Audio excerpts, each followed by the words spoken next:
제2장 8절에서 14절 우리 다 같이 보도록 하겠습니다.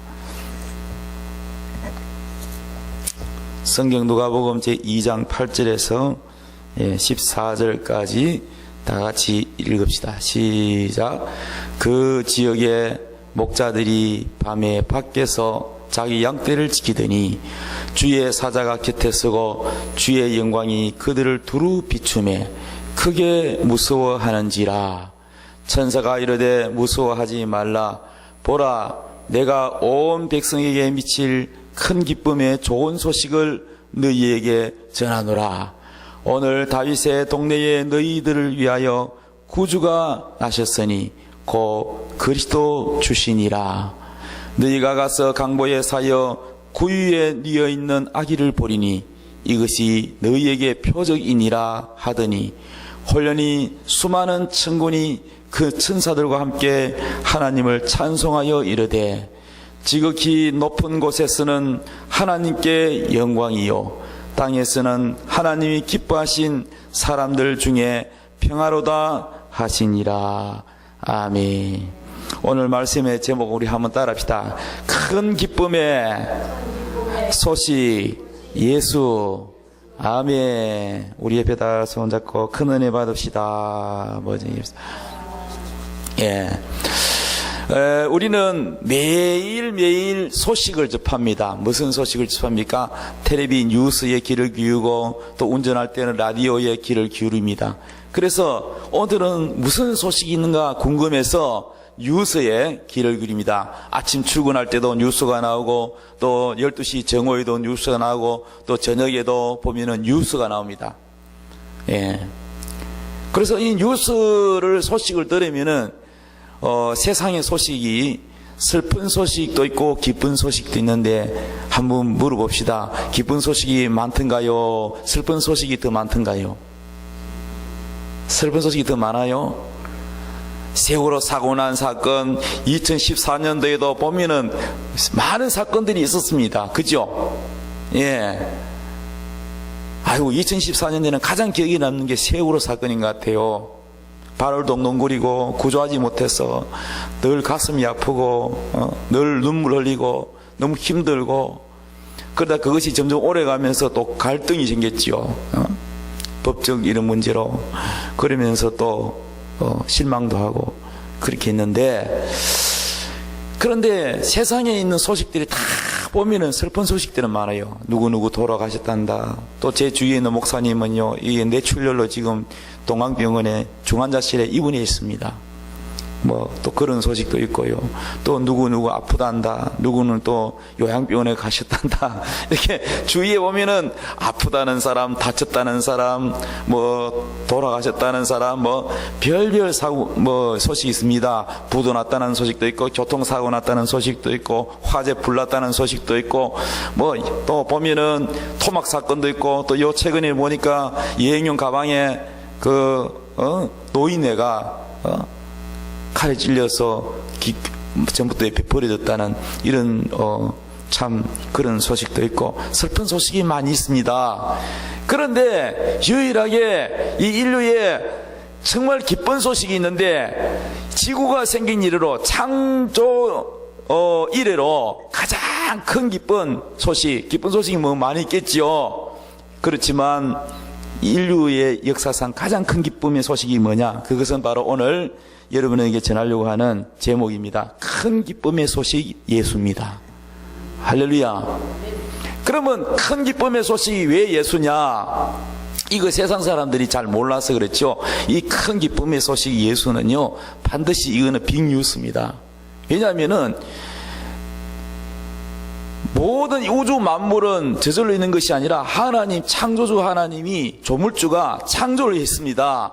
해를 만들고 달을 만들고 별도 만들고 이 별이 우리 눈에 안 보여서 그렇지요. 얼마나 많은지 몰라요. 지구보다도 큰 별들이 얼마나 많은지 모릅니다. 그런 수억 개의 별들이 하늘에 있는데 은하를 이루고 있고 은하계가 또 수천억 개를 이루고 있습니다. 그러니까 우주가 엄청난데 이것을 하나님이 창조하셨다는 거예요. 하나님이 인간을 창조하시고 지구 안에 바다의 큰 고래도 창조하시고 많은 식물과 동물과 많은 생물들을 창조하셨는데 그 창조하신 주인이 이 땅에 인간의 모습으로, 사람의 모습으로 태어나셔서, 태어난 것도 목적이 뭐냐? 우리를 위해서, 우리 죄를 짊어지고 십자가에 죽으시기 위해서 태어났다는 거예요. 여러분, 이 땅에 태어난 사람은 한 사람도 남의 죄 때문에 죽으려고 태어난 사람 아마 없을 겁니다. 다 행복하려고, 정말 기쁘게 살려고, 행복하게 살다가 가기를 원하고 다 태어났지, 누가 누구를 대신하여 주께서 태어났겠습니까? 근데 우리 예수님은 태어난 목적이 바로 저와 여러분을 대신하여 죽으시기 위해서 오셨다는 것입니다. 우리는 기쁘다 구주 오셨네. 우리는 기쁜데 예수님 입장에서 가만히 생각해 보면 참 내가 예수님이라면 기쁘지 않을 것 같아. 주께서 태어났는데 뭐가 기뻐요? 근데 우리는 기뻐해야 돼요. 한번 물어봅시다. 그럼 예수님이 안 태어나는 게 좋습니까? 태어나는 게 좋습니까? 예? 예수님한테는 좀 안 됐어. 근데 우리한테는 좋아. 왜? 예수님이 안 오신다면 우리는 지옥 가야 돼요. 우리는 우리의 죄값으로 당연히 지옥 가야 돼요. 근데 예수님이 오심으로 우리는 희망이 생겼어요. 할렐루야. 무슨 희망이 생겼어요? 천국 가는 희망이 생겼어요. 또 우리는 하나님을 아바 아버지라 부를 수 있는, 하나님이 우리를 양자 삼는 이런 축복의 문이 열렸어요.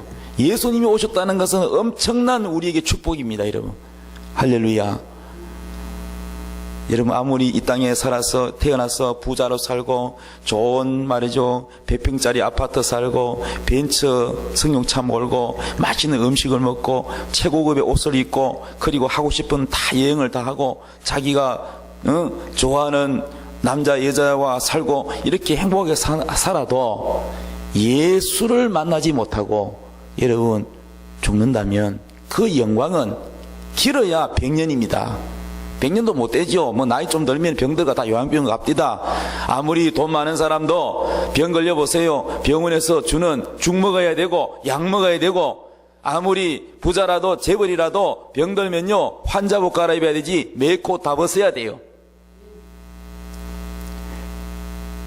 그렇게 예수를 알지 못하고 이 땅의 영광을 누리다가 지옥 가면 그게 복입니까? 가난하게 살아도,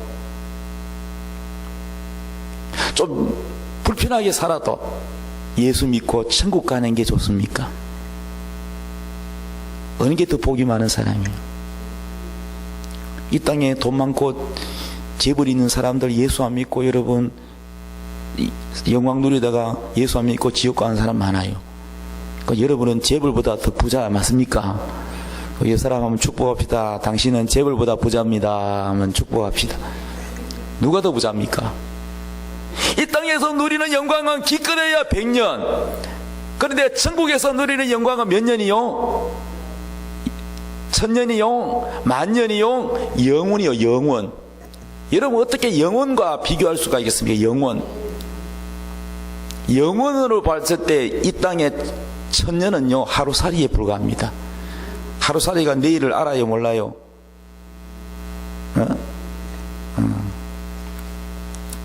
내일 하루살이가 내일 만나자. 근데 하루살이가 하는 말이 내일이 뭔데? 그러냐.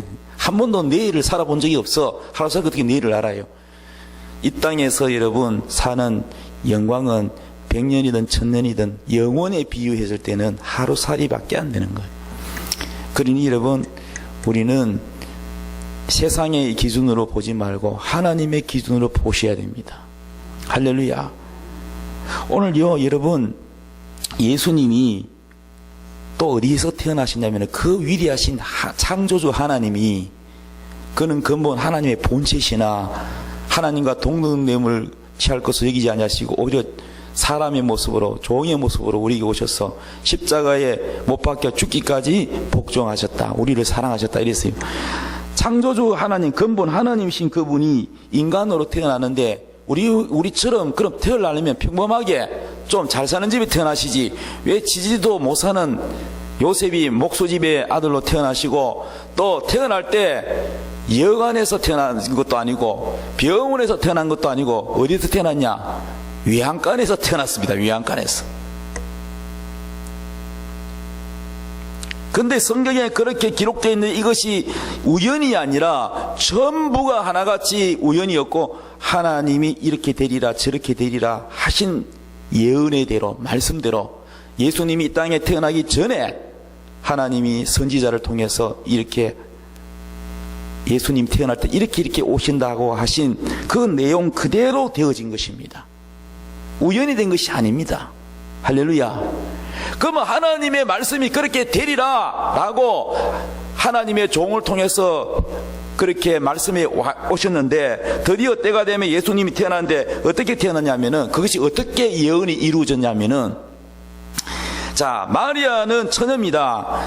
요셉이와 약혼하기로 되어 있는데 이제 이 마리아가 천사를 통해서 하나님 말씀을 전해주고 하나님의 능력이 너를 듣는다. 구주 메시아가 너의 몸을 통해서 태어난다. 그러니까 마리아가 아이고 내가 처녀고 나는 아직도 남자를 알지 못하고 나는 처녀인데 어떻게 그런 일이 있습니까? 남자와 하룻밤을 자야 아기가 임신을 하고 아기를 가지지 어떻게 내가 그런 일이 있습니까? 그랬더니 대저 하나님의 모든 말씀에는 능치 못함이 없느니라. 하나님이 못할 게 뭐가 있느냐? 하나님 흙으로도 사람 만드는데 그거 못하겠냐? 그랬더니 마리아가 맞습니다. 하나님은 하실 수 있습니다. 하나님이 하고 싶은 대로 하십시오. 그래서 이 마리아의 하나님의 성령의 능력으로 예수님을 잉태하게 된 것입니다. 그런데 이제 요셉이가 마리아를 데려오기를 두려워하는 거예요. 왜냐하면 애인이 버렸죠. 임신을 했으니까 분명히 저것은 다른 남자와 하룻밤 잤을 것이다 이렇게 생각하고 요셉 입장에서는 굉장히 부담스러운 거예요. 그래서 이제는 파혼을 하려고 그러는데 천사가 나타나서 요셉에게 네 아내 데려오기를 무수하지 마라. 그것은 하나님의 뜻이고 구세주가 나는데 태어나면 이름을 예수라 하라. 예수 이름 뜻이 뭐냐? 바로 하나님이 자기 백성을 구원한다는 뜻입니다. 따라합니다. 예수 구원. 예수의 이름에는 뭐가 있냐? 구원한다는 뜻입니다. 그런데 이 마리아와 같이 이제 살면서도 마리아와 동침하지 않아요. 왜? 하나님의 뜻이 우선이기 때문에 요셉이가 하나님을 정말 잘 섬기는 거예요. 그래서 이제 이 마리아가 이제 상기가 다가오는데 그 나라에 가이사 아구스도가 호적하라고 자기의 본적지 고향으로 가서 호적하라 그럽니다. 호구조사를 하기 위해서 세금을 정확히 매기 위해서 그렇게 했죠. 그때 당시에. 그랬더니 이 요셉이 고향이 어디냐면은 베들레헴입니다. 그리고 이 베들레헴은 이 작은 마을인데 이 베들레헴은 다윗의 고향입니다. 그래서 이제 호적하기 위해서 이동을 합니다. 전국이 다 우리나라에 마치 명절 되면은 고향으로 가듯이. 그런데 다 100% 고향으로 가는 건 아니잖아요. 그런데 이때 당시는 100% 전부 다 가야 돼요. 고향으로 가야 돼요. 그러니까 전국에 대이동이 일어납니다. 그래서 이제 이렇게 배가 부른 마리아를 데리고 요셉이가 베들레헴에 갔단 말이에요. 갔더니 이미 많은 사람들이 이 작은 고을에 와가지고 여관이란 여관은 다 차가지고 잠잘 방이 없어요. 그런데 뭐 건강하면 바깥에 뭐 그냥 천막 쳐놓고 잘 수도 있고 뭐 이렇게 할 수 있는데 지금 아기가 나오려고 그래요. 만삭이 돼가지고 지금 예수님이 곧 태어날 날이 가까웠어요. 그래서 요셉이가 아무리 이집 저집 다니면서 빈방 없냐고 물어봐도 빈방이 하나도 없대요. 그럼 배는 점점 다 아파옵니다. 아이고 큰일 났다. 애기 놀 때가 상기가 다 됐는데 어떡하지? 그래가지고 아이고 죄송합니다. 우리 아내가 애기를 지금 곧 나오려고 하는데 좀 어디 창고라는 그런 곳도 없습니까? 그랬더니 이 주인이 너무 딱하니까 그러면 방은 없고요. 저기 위안간에 있는데 거기라도 좀 누추하지만 계실래요? 아유 거기라도 좋습니다. 뭐 지금 아기가 막 나오려고 그러니까. 그래가지고 예수님이 이 외양간에서 태어나신 것입니다. 그 외양간에 태어났는데 성경에는 그게요 다 예언대로 하나님 뜻대로 이루어진 겁니다.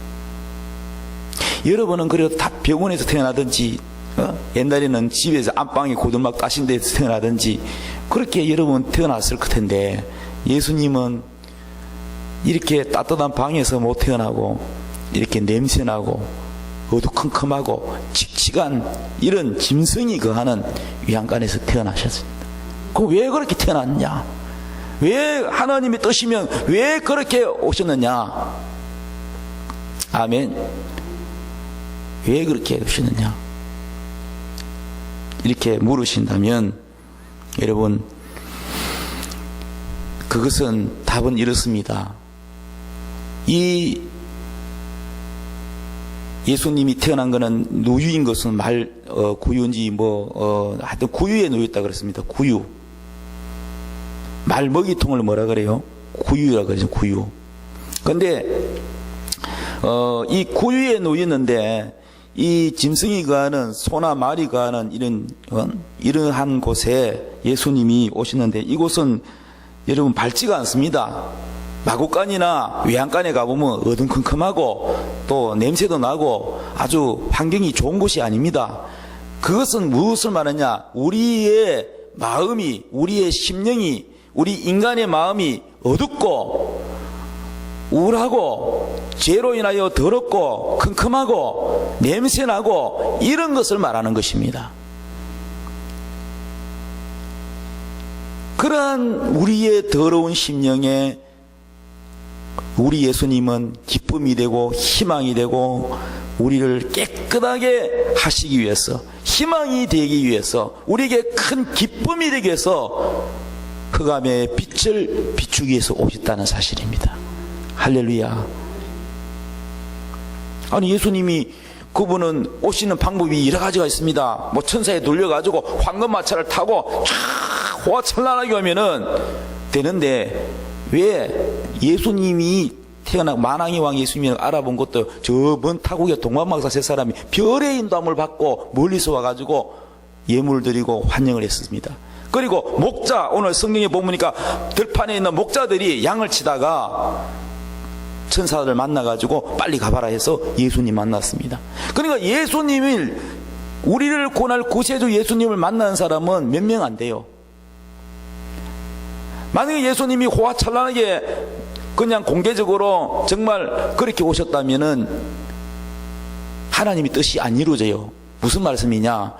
예수님이 우리 죄값을 위하여 십자가에 못 박혀 피 흘려 죽으셔야 되는데 이분이 하나님의 아들이라고 하나님이 굉장하게 천사를 보내가지고 그렇게 했다면 예수님을 십자가에 못 박아 죽여요? 안 죽여요?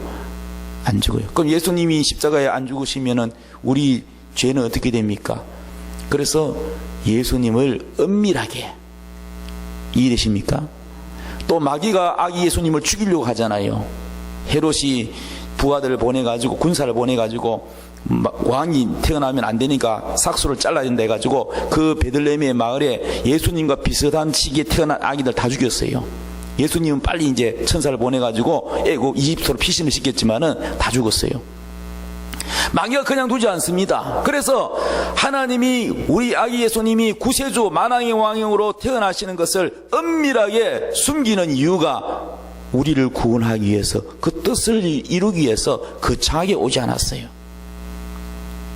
그리고 그 예수님이 구세주라는 걸 아는 사람도 알려준 것도 몇 명 안 돼요. 목자들과 동방박사 그런 몇몇 사람들만 알았지 몰랐어요.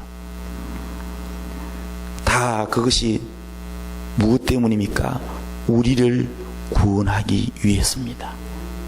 그분이 왜 좋은 여관방에 태어나도 되는데 여관방에 태어난다고 뭐 잘못된 게 있습니까? 그런데 이렇게 말고유에 누이고 이런 위안간에 오신 이유는 냄새나고 어둡고 칙칙하고 이런 곳에 오신 이유는 더럽고 추한 우리 인간의 마음에 우리 예수님이 우리 안에 들어오셔서 광명의 빛을 비추시고, 그리고 더러운 냄새를 예수님이 자신이 피를 흘려 희생하여 죽어주심으로 우리를 깨끗하게 해서 하나님의 자녀 삼으시고 우리를 구원하기 위한 하나님의 뜻이 거기에 있는 것입니다. 그러므로 우리는 이러한 겸손하시고 사랑이 많으시고 희생하시는 이런 만왕의 왕을 우리가 환영하지 않을 수가 없는 것입니다. 여러분, 세상에 있는 권력 가진 사람들 보십시오. 왕이든 또는 대통령이든 다 그런 건 아니지만은 대부분 권력을 가지고 하면은요, 우리나라에 보면은 조선왕족 500년 보면은 전부 피가 나요. 왕이 되려면은 그 밑에 형제들을 다 죽입니다. 왜? 권력을 잡기 위해서. 하고 나는 왕이 싫어요. 나는 절에 가서 살 테니까 절대 나를 왕에 대한 마음이 추호도 없으니까 그래도 죽입니다.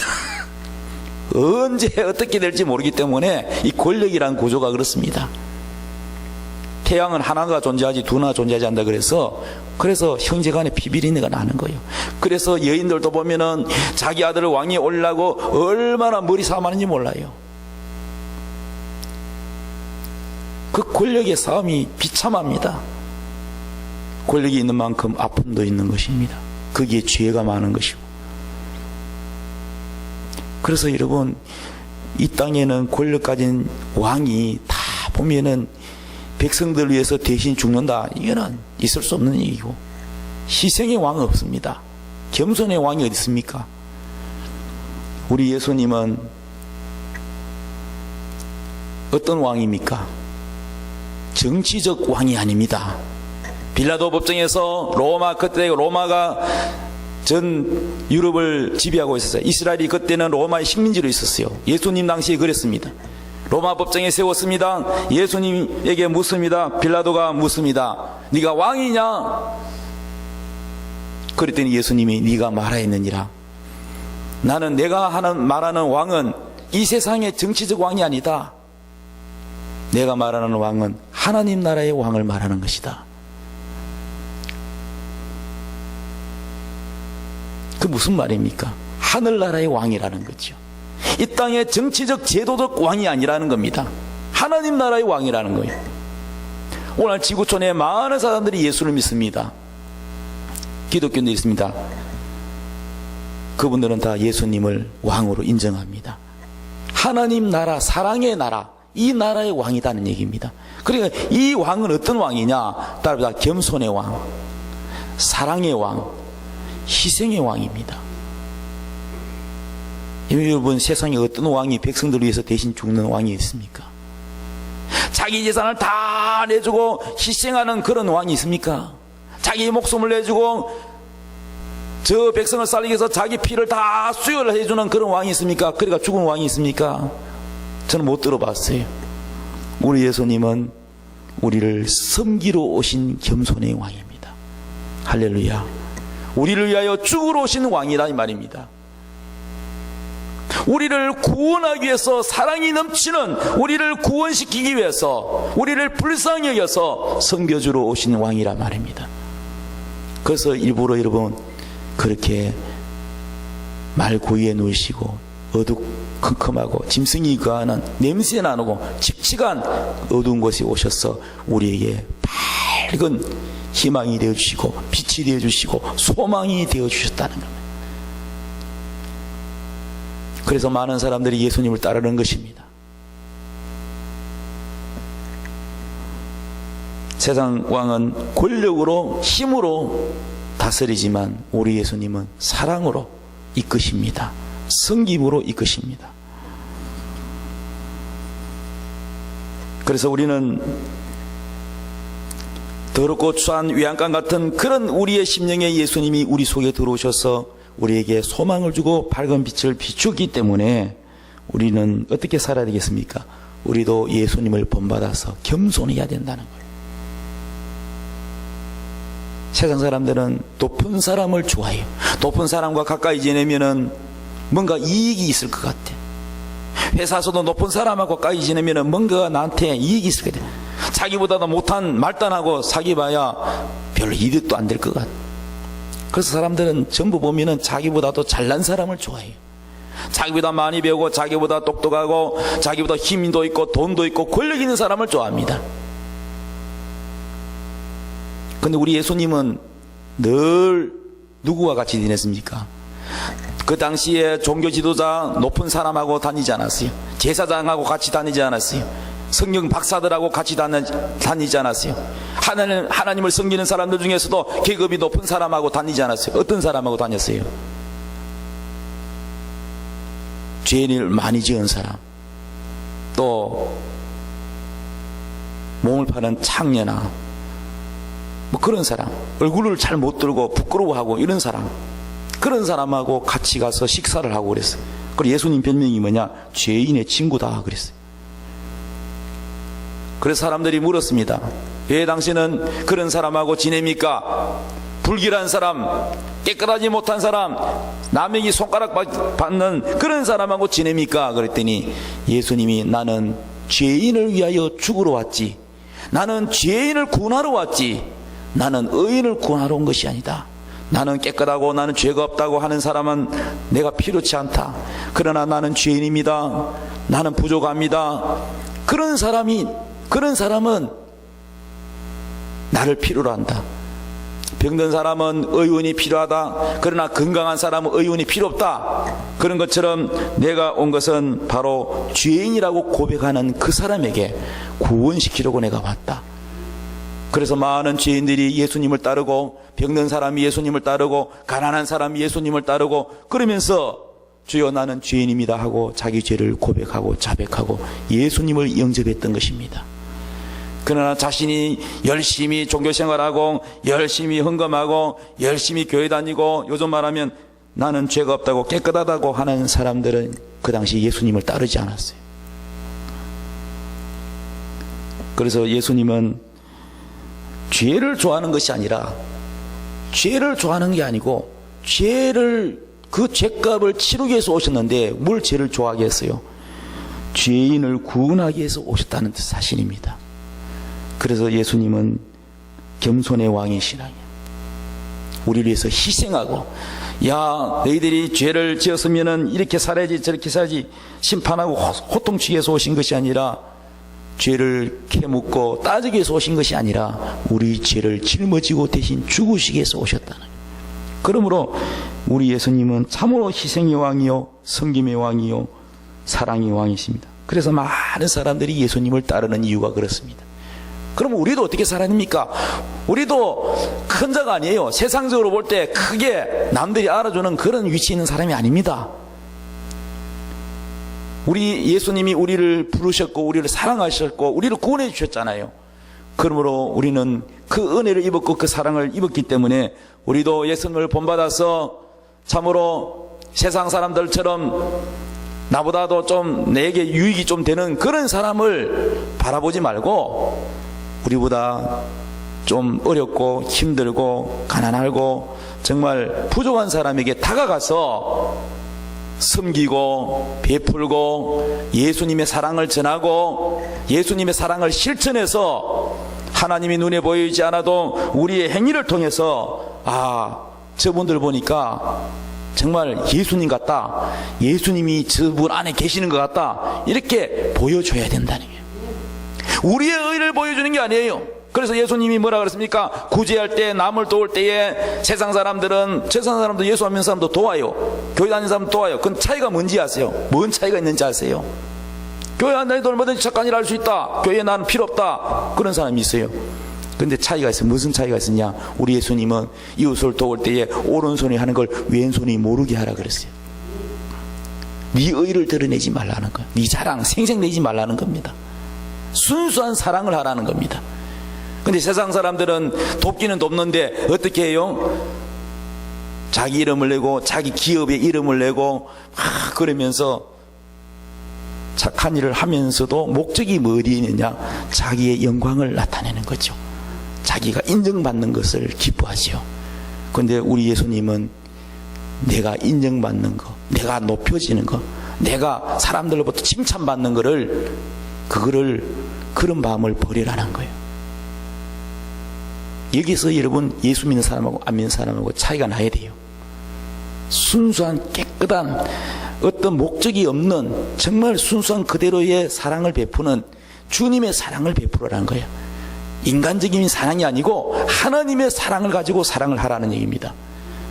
이렇게 할 때에 사람들은요 알아요. 야, 저분은 자기 이름을 내지도 않고 자기 자랑도 하지 않고 정말 순수하고 존경할 만한 뭔가가 예수님의 냄새가 난다.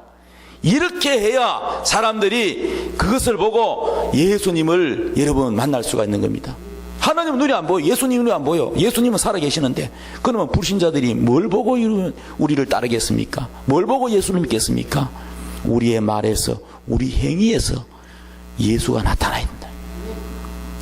우리 예수님이 우리를 섬겨주셨고 죽어주셨고 피로 우리의 죄를 씻겨주셨고 냄새나고 더러운 곳에 오셔서 우리에게 빛을 비추어 주셨고 우리를 사랑해 주셨고 우리를 포용해 주셨고 우리를 사랑해 주셨기 때문에 이 사랑을 받은 사람은 또한 그 사랑을 이웃에게 나타내야 되는 것이 당연한 것입니다. 진정한 성탄절 예배만 드린다고 해서 성탄절이 아닙니다. 그러면 우리의 성탄절은 어떤 성탄절이 되어야 되냐? 바로 예수님이 이렇게 섬기고 겸손하게 냄새나고 낮은 곳에 자기보다 못한 사람에게 다가가듯이 우리도 그렇게 해야 진정한 주님이 기뻐하는 성탄절이 된다는 것입니다. 결론입니다. 사랑하는 여러분, 먼저 그러기 전에 내가 무엇을 하기 이전에 주님이 나를 얼마나 사랑했는지를 깊이 생각하십시오. 주님이 얼마나 우리를 사랑해서 이렇게 태어나시는지를 기억하십시오. 주님이 얼마나 나를 사랑해서 누추하고 더러운 곳에 찾아오셨는지 몸도 발을 모를 정도로 주님이 이렇게 찾아오셨는지를 여러분 기억하시기 바랍니다. 할렐루야. 그러면 그 사랑에 감동이 되면 나도 모르게 예수님처럼 나도 예수님처럼 그렇게 해야지 하는 마음이 저절로 나오게 되는 것입니다. 예수님의 사랑을 먹은 사람은 예수님 사랑이 나오고 예수님 사랑을 먹지 못한 사람은 예수님 사랑이 나오지 않습니다. 여러분, 사랑을 먹은 만큼 사랑이 나와요.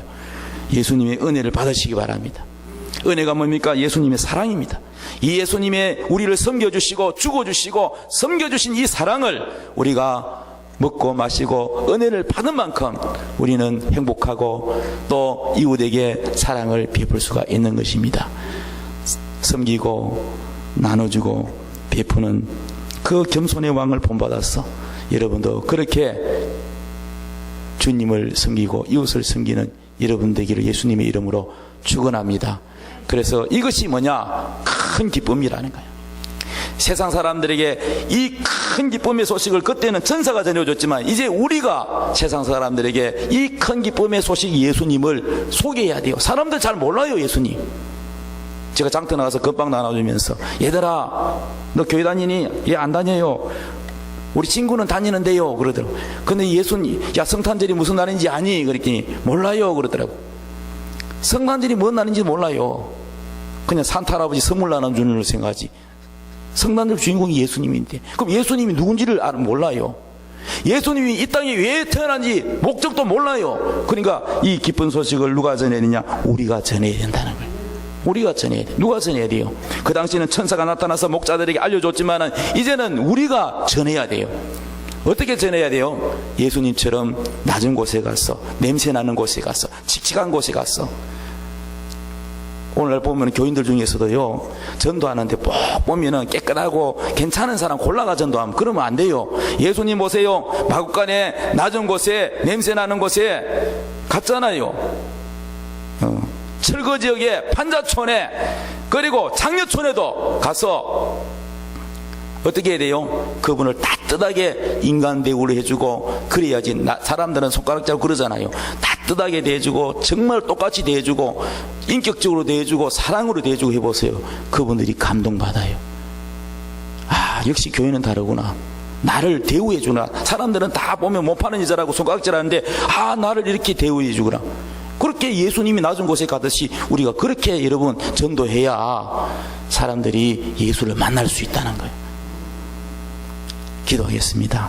이 시간 기도할 때 하나님, 성탄절의 진정한 의미는 예배로 끝나는 게 아니라 우리가 예수님이 우리에게 다가왔듯이 우리도 그렇게 낮은 마구간 곳에 가서 냄새나는 곳에 가서 주여 사랑을 베풀고 섬기게 하여 주옵소서.